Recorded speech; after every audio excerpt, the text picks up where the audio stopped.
आज सिखावे वाला हाजीपुर के ई महान धरती के प्रणाम करत हते।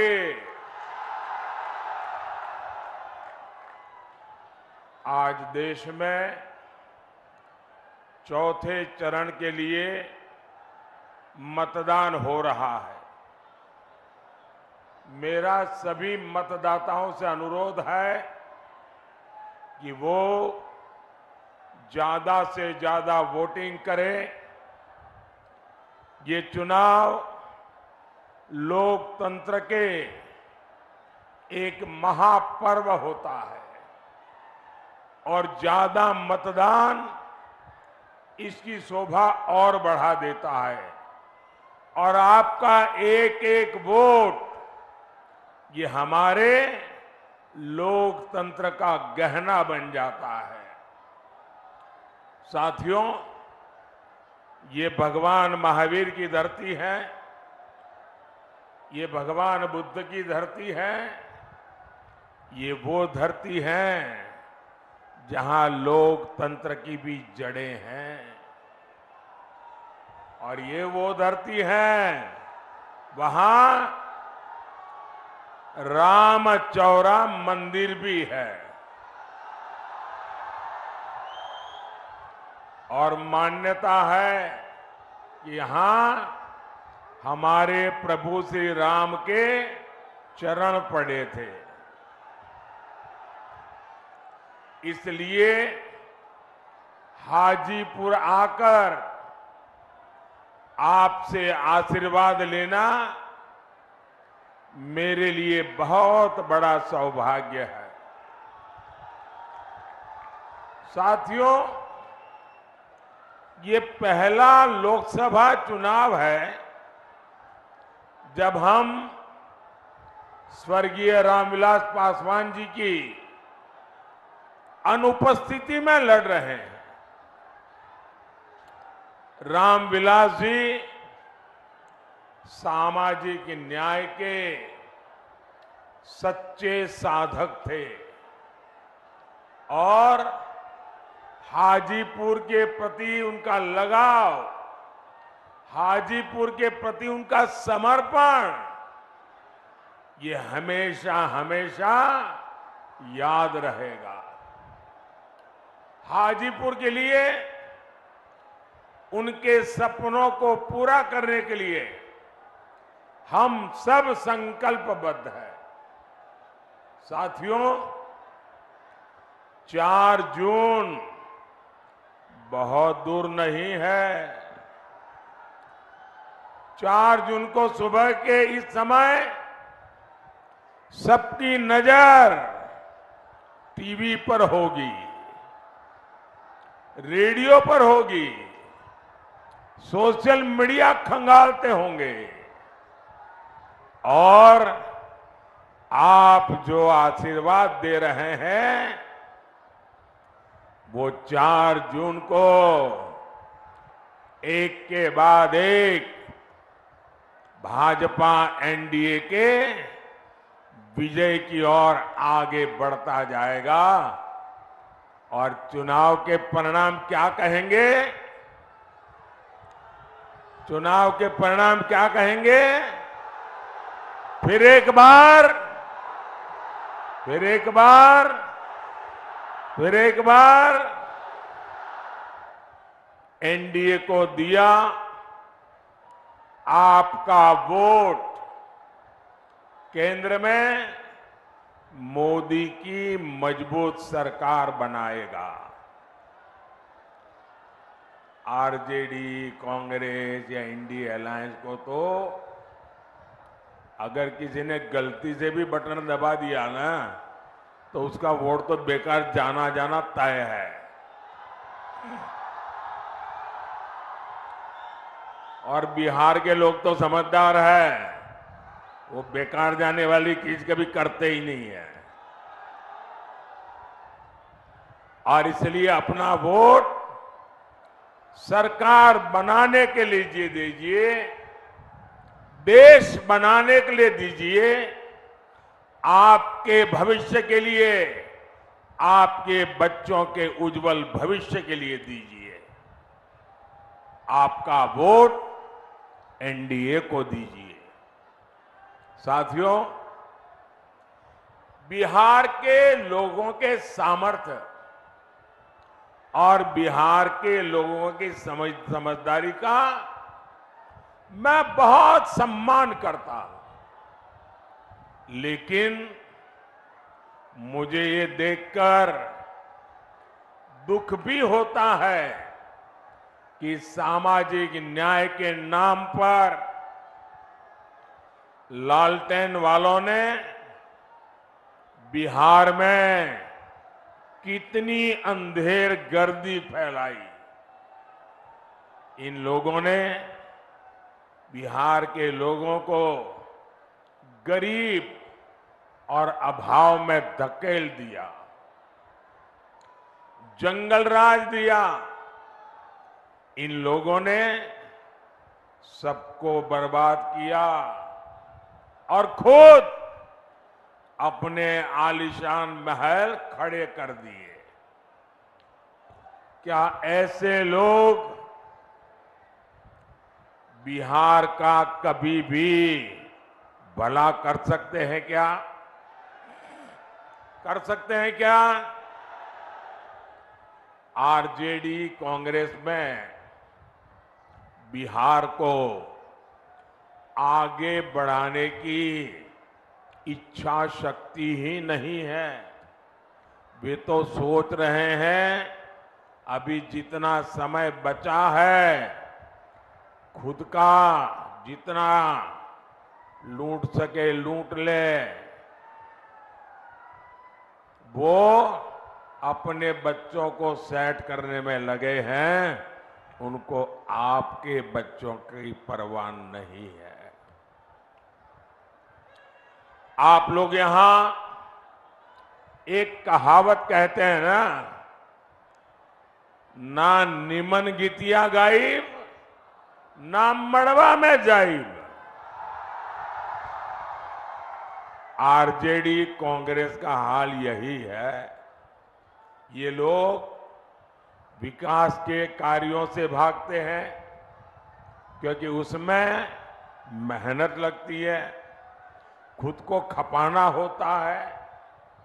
इन लोगों के नकारे पन्ने बिहार के कई अमूल्य दशक बर्बाद किए हैं। ऐसे लोगों से हमें बिहार को बचाकर रखना है। भाई और बहनों, आरजेडी हो, कांग्रेस हो, इन दोनों पार्टियों ने अब तुष्टीकरण को अपना सबसे बड़ा राजनीतिक हथियार बनाया है। आजकल आप देखते होंगे इंडी अलायंस का हर दल राम मंदिर के लिए बद्दी बद्दी बातें कर रहा है। राम मंदिर को गाली देकर उसका बहिष्कार करके ये आपको चिढ़ा रहे हैं। क्या ऐसे लोगों को आप माफ करेंगे क्या? ऐसे लोगों को कोई माफ कर सकता है क्या? साथियों, आरजेडी कांग्रेस की प्राथमिकता आप लोग नहीं है, बल्कि उनका अपना वोट बैंक ही है। अभी आपने सुना होगा बिहार में जंगल राज लाने वाले जो व्यक्ति है, जो चारा घोटाले में अदालत ने सजा की हुई है, गुनहगार माना है, उन्होंने अभी अभी एक बयान दिया। उन्होंने कहा कि मुसलमानों को आरक्षण दिया जाना चाहिए और वो भी पूरा का पूरा, यानी दलितों, पिछड़ों, आदिवासियों को मिलने वाला पूरा आरक्षण ये अब सिर्फ मुसलमानों को देना चाहते हैं। भाइयों बहनों, मैं भी आप ही तरह अति पिछड़े समाज से आता हूं। मैं जानता हूं ऐसा सुनकर के उनकी बेचैनी कितनी बढ़ जाती है। उनको लगता है हमारा तो भविष्य डूब जाएगा। हमारे दलित भाई बहन, हमारे आदिवासी भाई बहन, हमारे पिछड़े, हमारे अति पिछड़े अगर धर्म के आधार पर आरक्षण के नाम पर उनको बाबा साहब ने जो अधिकार दिया है, संविधान ने जो अधिकार दिया है, वो अगर लूट लिया जाएगा तो इनकी तो आने वाली सारी पीढ़ियां बर्बाद हो जाएगी।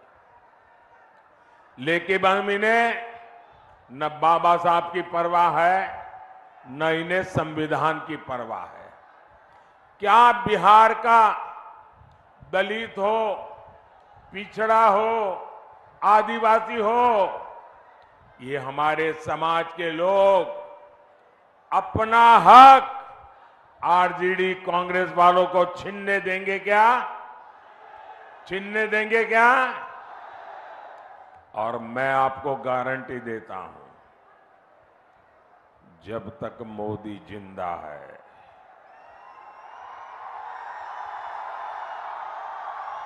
ये आपके अधिकारों पर डाका नहीं डाल सकते। ये आपके आरक्षण को छीन नहीं सकते।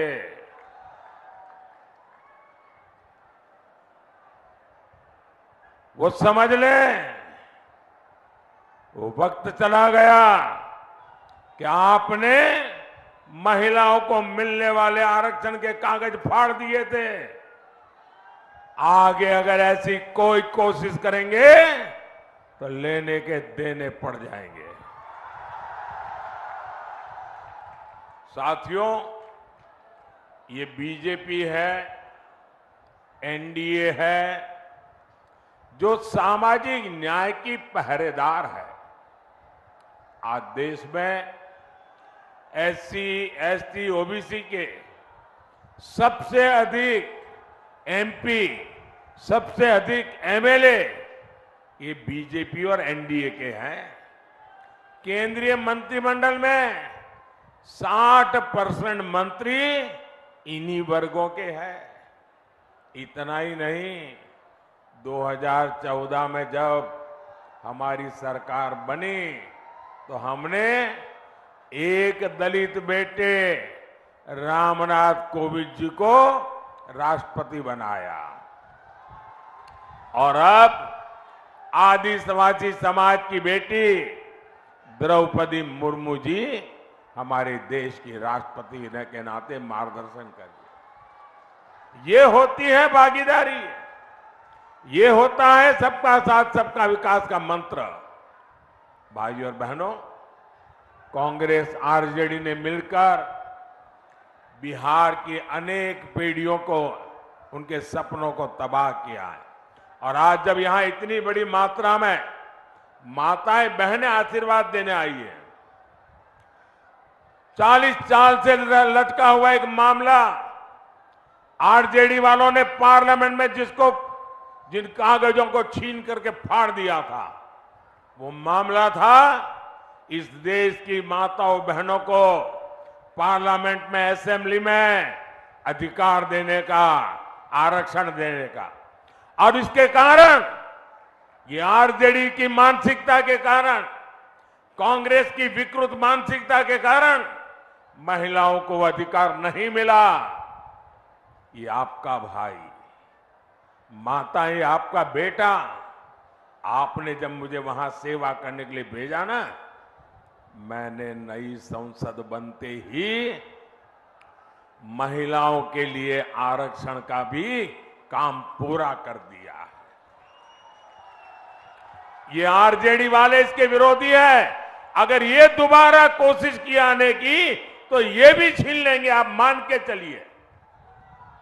आरजेडी के राज में यहां सिर्फ अपहरण, और फिरौती उद्योग ही फला फूला। हाजीपुर ने तो देखा है कैसे यहां के उद्योग धंधे सब चौपट हो गए। आरजेडी कांग्रेस ने बिहार को सिर्फ पलायन दिया, बिहार को सिर्फ तबाही दी। साथियों, मोदी विकसित बिहार, विकसित भारत के संकल्प को लेकर निकला है और मोदी का, एनडीए का ट्रैक रिकॉर्ड क्या है?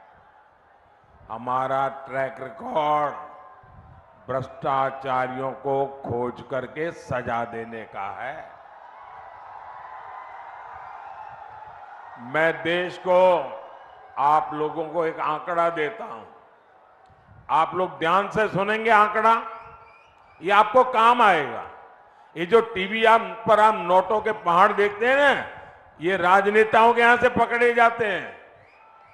ये गरीब का पैसा है और ये गरीब के पैसों की लूट मुझे सोने नहीं देती है भाइयों। जब केंद्र में ये आरजेडी और कांग्रेस वाले सरकार चलाते थे, तब ये ईडी जो कर रहे हैं ना, ये क्यों चिल्ला रहे हैं मैं बताता हूं। ये ईडी ने उस समय कितना रुपया जब्त किया था मैं बताऊं? उस समय उन्होंने कांग्रेस के 10 साल में सिर्फ 35 लाख रुपया जब्त किया था। पूरे देश में से 10 साल में 35 लाख रुपये, मतलब जो बच्चा स्कूल जाने का बैग लेके जाता है ना, वो बैग में आ जाए, स्कूल बैग में भर जाए, इतने 35 लाख रुपया जब्त किया था। और चोरी करने वाले चोरी कर रहे थे। मोदी ने, ये जो चोरों ने रुपया पैसा गरीबों का लूटा है, उनके यहां सर्च की। 10 साल में मोदी ने कितना रुपया जब्त किया बताऊं? मोदी ने 2200 करोड़ रुपया जब्त किया है। उन्होंने जो पैसा जब्त किया था वो स्कूल बैग में आ जाए इतना था। मोदी ने जो पैसा जब्त किया है, अगर उन पैसों को ले जाना है तो जो छोटे ट्रक आते हैं ना, 70 ट्रक लगते हैं, 70 ट्रक, 70। कहां एक स्कूल बैग वाला पैसा और कहां 70 ट्रक भर करके पैसा। और ये चोरों को नींद उड़ गई है और इसलिए मोदी को गाली दे रहे हैं। साथियों, इन लोगों ने आपको लूटकर, नौकरी के बदले जमीनें लिखवाकर दिल्ली और देश में जो जायदाद बनाई है, वो अब सब एजेंसियों ने जब्त कर ली है। और मैं आपको भरोसा, गारंटी देता हूं, जिसने गरीब से जमीन छीनी है वो बच कर के नहीं जाएगा। साथियों, मोदी के सेवा काल में भारत में देश की अर्थव्यवस्था तेजी से आगे बढ़ रही है। और जब अर्थव्यवस्था आगे बढ़ती है तो उतने ही रोजगार के भी मौके पैदा होते हैं। पिछले 10 साल में बिहार में 1400 किलोमीटर नई रेल लाइनें बिछाई गई। बिहार में 400 से अधिक रेलवे फ्लाईओवर और अंडरपास बने। कोई मुझे बताइए, क्या बिना रोजगार को एक काम हुआ होगा क्या? छूमंतर करके जैसे रुपये ले जाते हैं वैसे पुलिया भी बन जाती होगी क्या? किसी को तो रोजगार मिला होगा ना, तब जाकर के बना होगा। पिछले 10 साल में बिहार में 3300 किलोमीटर के नेशनल हाईवे बने हैं। मुझे कोई बताए भाई बुद्धिमान, 3,300 किलोमीटर हाईवे क्या बिना रोजगार दिए बन जाते हैं क्या? लगातार चौड़े हो रहे हाईवे हो, एक्सप्रेस हो, बिहार में खाद के कारखाने का काम हो, थर्मल पावर प्लांट हो, गंगा नदी पर बन रहे अनेकों बड़े पुल हो, पटना में मेट्रो में चल रहा कार्य हो, नेचुरल गैस का नेटवर्क हो, गांव-गांव तक उज्ज्वला की गैस पहुंचाने का नेटवर्क हो, ये सब रोजगार की गारंटी होते हैं, रोजगार की गारंटी। लेकिन जो अपने बाप दादा की कमाई खा करके जीते हैं, उनको रोजगार क्या होता है इसकी समझ तक नहीं है जी। अभी मोदी ने तय किया है कि बिहार के 90 से ज्यादा रेलवे स्टेशनों को आधुनिक बनाया जाएगा। क्या ये बिना रोजगार पैदा किया होगा क्या? पिछले 10 साल में मोदी ने देश के 4 करोड़ पक्के घर बनाकर गरीबों को दिए हैं। अकेले बिहार में ही 40 लाख पक्के घर बनवाए गए। इन घरों के लिए जो सीमेंट सरिया आया है, ईंट बालू आया है, वो भी मोहल्ले की दुकान से ही तो गया है। इन सबका लाभ बिहार के नौजवानों को ही तो हुआ है। उन्हें रोजगार के, व्यापार कारोबार के नए अवसर मिले हैं। साथियों, मोदी के वारिस कौन है आपके पास कोई नाम कि भाई मोदी इसको लेकर के जाएगा? कोई नाम नहीं है। क्यों? मोदी के वारिस आप हैं। मोदी के वारिस आप हैं। मोदी के वारिस आपका परिवार है। मोदी के वारिस आपके बच्चे हैं। और मुझे वारिस में आपको सब कुछ दे करके जाना है। मुझे आपको सुख चैन की जिंदगी दे करके जाना है। मुझे आपको आपके बच्चों के उज्जवल भविष्य की गारंटी दे करके जाना है।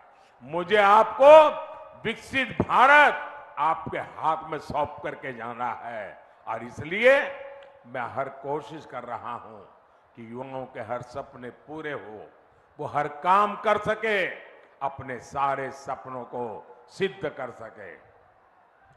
आपको जानकर खुशी होगी, सिर्फ मुद्रा योजना में बिहार में 2.5 लाख करोड़ रुपए की मदद युवाओं को दी गई है। 2.5 लाख करोड़, और वो भी मोदी की गारंटी पर। इन युवाओं से गारंटी नहीं मांगी, उनसे उनकी संपत्ति का हिसाब नहीं मांगा। मोदी को बिहार के नौजवानों पर भरोसा है। उनको मैं रुपये दूंगा, वो डबल कर देंगे और बैंक का लोन भी वापस कर देंगे। ये मेरा भरोसा है। ये 3 लाख करोड़ रुपए यहां दलित, अति पिछड़े युवाओं को मिले, महिलाओं को मिले। इससे यहां लाखों काम शुरू हुए। यहां वैशाली सहित पूरे बिहार में टूरिज्म आधारित रोजगार की अद्भुत संभावना है। यहां बुद्ध सर्किट योजना के तहत काम चल रहा है। इससे भी क्षेत्र में रोजगार के नए अवसर बनेंगे। साथियों, विकसित बिहार, विकसित भारत के लिए आपको 20 मई को ज्यादा से ज्यादा मतदान करना है। करोगे? ज्यादा से ज्यादा मतदान करोगे? पुराने रिकॉर्ड तोड़ेंगे? रामविलास को जितने वोट मिले हैं, मुझे चिराग के लिए उससे ज्यादा वोट चाहिए। रामविलास जी के आत्मा को चिराग के जीतने से शांति नहीं होगी। रामविलास को मिले वोट से ज्यादा वोट मिलेंगे, तब जाकर के रामविलास जी को शांति होगी। और इसलिए इस बार जब आप वोट देंगे ना, तो एक वोट की ताकत है आपके चिराग का जीतना, और उसी वोट की आत्मा है रामविलास को श्रद्धांजलि। भाइयों बहनों, मैं चिराग के लिए इसलिए नहीं आया कि उसको मुझे जिताना है, वो तो जीतने वाला ही है। मैं यहां आया हूं रामविलास जी का कर्ज चुकाने के लिए। मेरे अनन्य साथी रहे रामविलास जी, और इसलिए मैं सामने से यहां आया हूं। मुझे मालूम है यहां का परिणाम आप लोगों ने तय कर लिया है। चिराग के प्रति मेरा प्यार इसलिए है, मैं पब्लिकली आमतौर पर बोलता नहीं, लेकिन आज बोल देता हूं। चिराग जब पहली बार पार्लियामेंट में आए तो मैं तो इतना ही जानता था रामविलास जी के बेटे हैं, लेकिन मैं देखता था उनके व्यवहार में रामविलास जी के बेटे होने का गुरूर का नामो निशान नहीं था।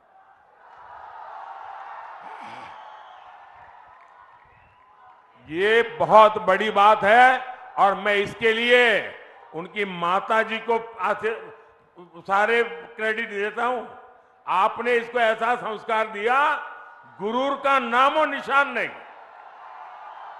दूसरी बात, मैंने एक बार हमारी कैबिनेट में कही थी, शायद चिराग को भी पता नहीं होगा, रामविलास जी कैबिनेट में थे। मैंने कहा कि मैं देखता हूं कि चिराग जब पार्लियामेंट चलती है वो पूरे दिन सदन में बैठता है। सॉरी, मैं जरा तूतारी कर देता हूं कि मैंने उसको बेटे की तरह देखा है, वरना वो हमारे माननीय सांसद है। पूरा समय पार्लियामेंट में वो बैठते थे 14 से 19।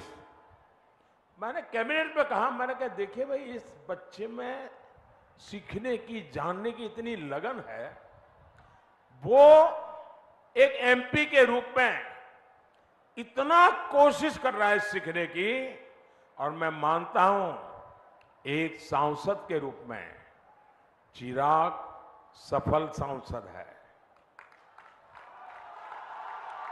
आपके इस बिहार के सच्चे प्रतिनिधि है, और इसलिए आप जब चिराग को वोट देंगे ना, तो वो वोट सीधा सीधा मोदी के खाते में जाएगा। अच्छा, मेरा एक काम करेंगे, जरा सब बताइए, मेरा एक काम करेंगे। ऐसे नहीं, चिराग की बात कर रहा हूं तो बड़ा उत्साह आ जाता है, मेरी बात करता हूं ठंडे पड़ जाते हो। जरा हाथ ऊपर करके बताइए, मेरा काम करोगे? देखिए, यहां से जाने के बाद ज्यादा से ज्यादा घरों में जाइए, ज्यादा से ज्यादा परिवारों में जाइए, और जाकर के कहिए